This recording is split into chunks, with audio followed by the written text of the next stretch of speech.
What's up YouTube? Lad Latterson here. Today I'm sweeping my frame rails on my Model A project. Now by sweeping the frame rails up, I get the same effect as a super low channel in my floor. So instead of doing 8 inches in the floor, I can do 4 inches in the floor and then a 4 to 5 inch bleed sweep, and that'll essentially give me an 8-inch drop. Now I'm doing several cuts and they're spaced out evenly, so my boxing plates that have holes in them are spaced in between the cuts, but that's a whole different story and a whole other video. But basically you do this if you want your Model A to ride completely stock, because I can run a stock front end and a stock spring, but have a really low stance and a low center of gravity.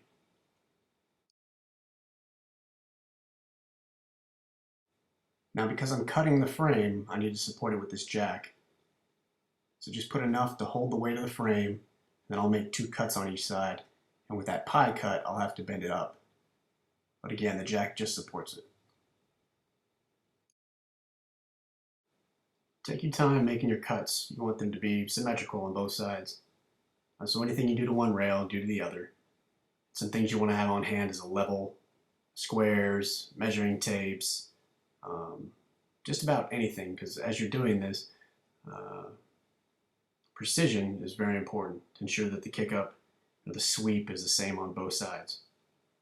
Now ideally, perfect world, you want a frame table for this where you can lock the frame into its position and so you can control everything.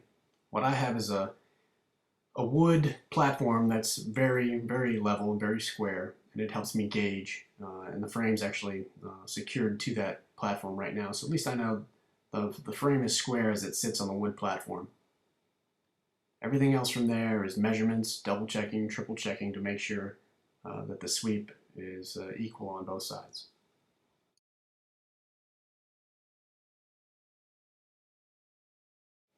Once you have the same pie cuts on each side, even them up, and you're going to use the jack and close that gap. And once you close the gap, now it's time to pull out that level in your square and triple check everything. You're going to have to weld one side, tack it up, and measure the other side. This is one of the few moments in life where it helps to have a long level that you can lay across the frame rails. Now you want to lay it across the wood board so you can find your default, what is level in your conditions, and lay it across the top of the frame rails. Now each cut, you're going to have to lay it across, so once you measure the platform 0, then the first cut should measure 0, second cut, third cut, and then fourth cut, and as you start sweeping down, same thing. Now what I used here was 2 pieces of U-channel, 4-inch strips. They serve to brace the inside and the outside because you've got an 80-year-old frame. The moment you cut it, that metal is going to want to twist and contort out of square. So I've got these clamps, and that's just pulling the frame rails tight together for a nice clean weld. And also you want to take your grinder. Once you have your final position of where you want the frame rail to be, take your grinding wheel and bevel a channel inside that cut to accept the weld. And take your time, get a good weld here.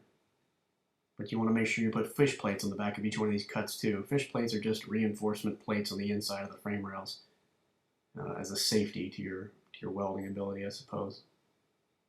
You've cut apart a frame rail and now you want to put it together nice and solid. These are the results of the bleed sweep. It's the gradual sweeping of the frame rails upward. So right now I have a ride height of 6 1/4 inch. And I'm still running a 4-inch drop axle with a 28-inch wheel and a 29-inch wide mono leaf spring in the front.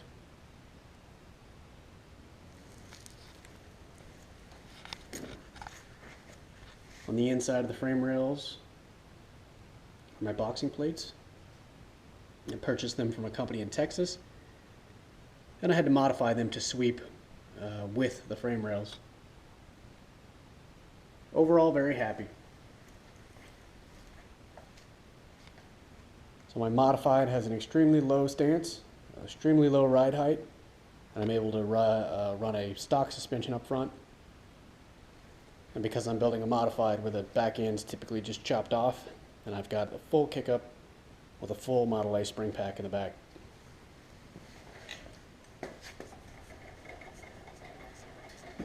And as you can see, it works very well. This is Lav Adderson, and thanks for watching.